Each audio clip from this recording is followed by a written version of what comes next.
get someone else's number when you're my wife? You know what you can do? You can find someone else. While her husband was standing next to her, she gave her number to another man, and then this happened. How do I forgive and move forward after my wife and one of my best friends had over a year-long affair behind my back? And Whoa. I mean, the second part of that is it even possible for me to move forward? Tell me about it. Last August, I got on her laptop and found that she had been on a paternity test website. Our daughter just turned 1, and questioned her about it, and ended up finding out it was one of my best friends who was also my boss. Whoa! He was in our wedding. I left my previous job for him. What do you do? That job that I'm a firefighter. Does that guy still have his job? Let's just say he left Good. after that. The research is pretty clear that somebody that lacks that type of integrity at home also lacks that type of integrity at work. And you're a firefighter. I don't want a piece of crap like that out making sure my community is safe, because that sucker's going to cut corners and some innocent bystander's going to die. What she broke cannot be fixed. I've been there. You can forgive, but you will never forget. You will never trust her again. Personally, no for me. Trust is broken. Nope. Forgive for you and move on. You can forgive and forget, but it'll never go away and she can never take it back. Cheating on its own is already a hard pill to swallow, and when it involves a best friend and the possibility that your daughter isn't yours, it takes things to a whole other level. He found himself in a very challenging situation, and I know it's a nightmare for most of us. Imagine going through the entire pregnancy, supporting your wife, and then raising your child, only to find out that there's a possibility she isn't yours. And to make it even more challenging, the father could be your best friend. That would shock anyone. This whole time, his best friend and his wife knew there was a possibility that she wasn't his child, but they still let him play the father's role. Those are the kinds of things that hurt the most. They should have come clean a long time ago, and the entire situation would have been less painful, as he wouldn't have formed a bond with a child who might not be his. I know most would agree that it's an incredibly difficult situation, as it led him to lose a best friend, his marriage, and now he doesn't even know if he's the father of the child he raised. The part involving the child is going to be the most challenging. This is one of the reasons it will be so hard to rebuild the relationship, because even if she is his child, it still won't be easy to make it work, as the trust has been broken. And that's one of the main pillars needed for a successful relationship. Most people would just walk away, as there isn't much left to work with at this point, and that's understandable. Because moving forward, it will be difficult to feel at ease in the relationship, and that's something most would rather avoid. Also, I don't understand why he would want to work on a relationship where there is no love, respect, or consideration. How dare you get someone else's number when you're my wife? You know what you can do? You can find someone else. Yeah, you can find someone else. You think he's going to take care of you? I just said, come. Because he doesn't have a car. I don't know whether she forgot that he was also on the same bus, or if this is one of those couples where respect is non-existent, because it's hard to believe she thought that would be perfectly normal.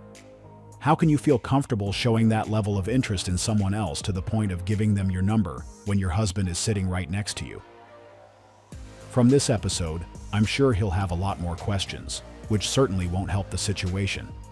If she felt this comfortable while he was present, how far could she go when he's not around? That's probably the thought that will linger in the back of his mind. Anyone, whether man or woman, would feel uncomfortable in that situation, and I bet she would have a similar reaction if the roles were reversed.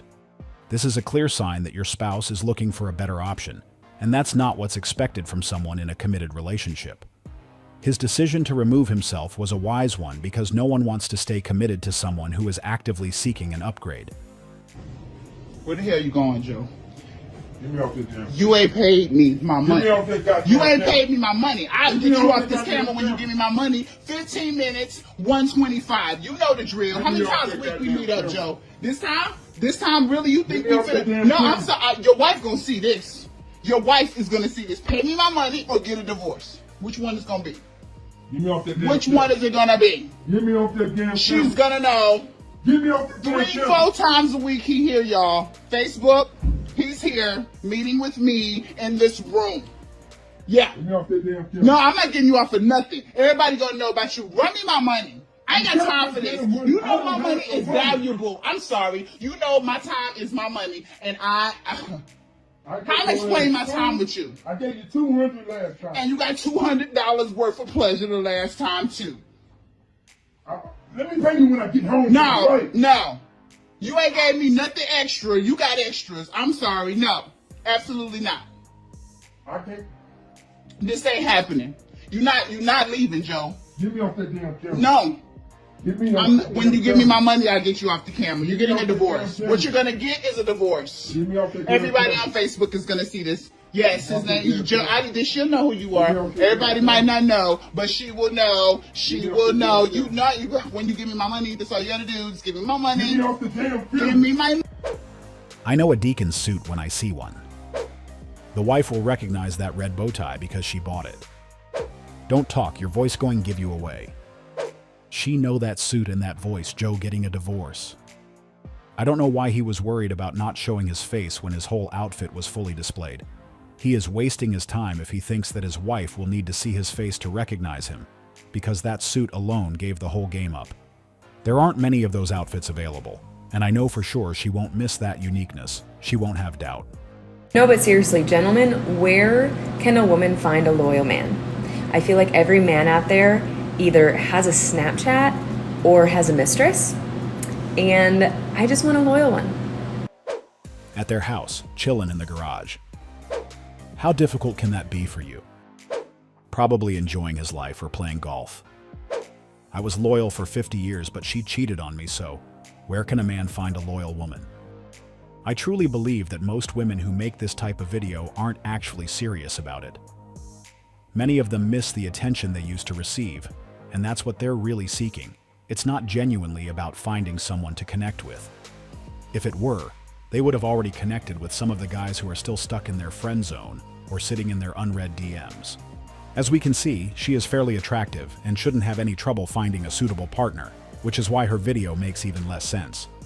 Why is she unable to find the so-called loyal man when they are everywhere?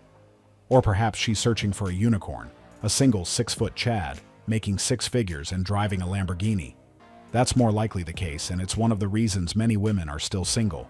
They are looking for a Superman and then turn around and complain about the lack of good candidates in the dating scene.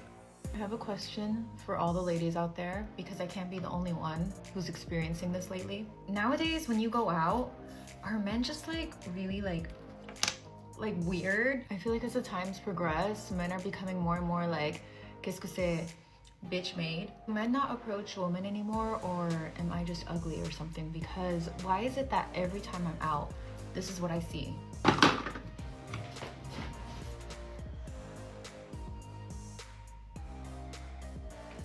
all I fucking see. That's all I see. Just eyes,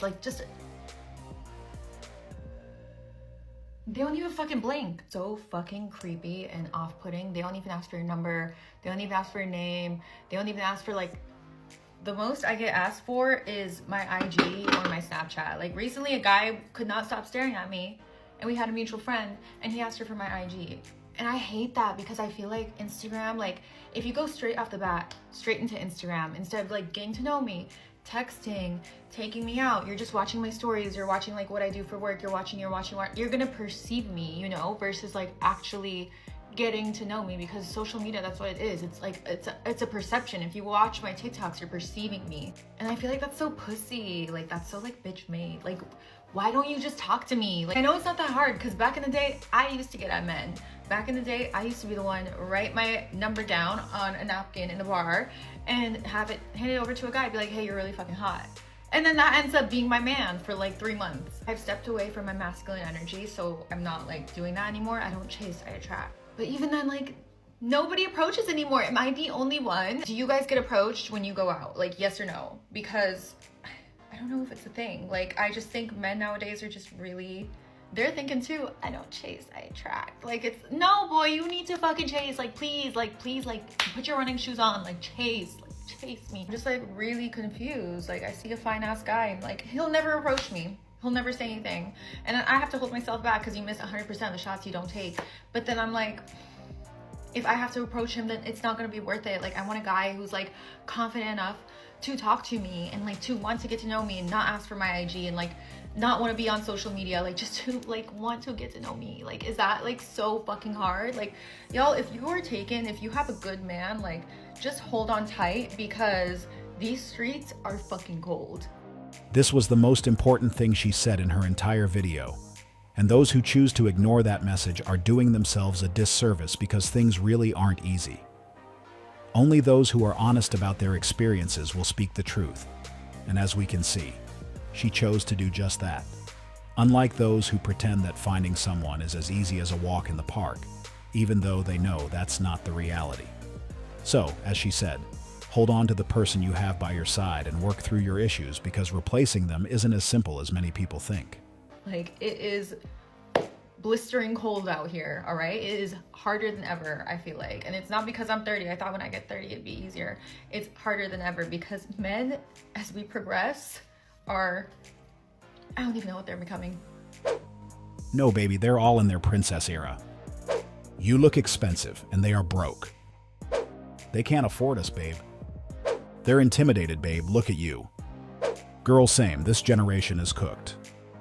A lot of them believe they're the prize. I had a guy verbally tell me he likes princess treatment sometimes. Never unmatched so quick. Do men not approach women anymore, or am I just ugly or something? Over time, more and more women are noticing the shift in the dating scene. It has reached a point where many are starting to question themselves, just like the woman who made this video. This change led her to doubt herself, but she can rest assured that it's not about her personally. Men didn't approach her because, in general, most men are no longer approaching at all. We understand where she's coming from, and it's usually those who are new to the dating scene who have these kinds of thoughts. Since they're not familiar with the new dating norms, they start to wonder if something is wrong with them, without realizing that many women are experiencing the same thing. They also aren't getting approached. That's all I fucking see. That's all I see. Just eyes, like just... They don't even fucking blink. So and I feel like that's so pussy. Like, that's so like bitch made. Like, why don't you just talk to me? Like, I know. Since they had just started staring, why didn't you gain the courage to approach them? That's what she should be talking about, and I bet it would be far more interesting. I'm sure many people would want to know why she couldn't make the first move. She may not realize it, but some women have come to the conclusion that unless they take initiative, not much will happen. As a result, many are becoming more proactive and no longer mind being the one to start the conversation.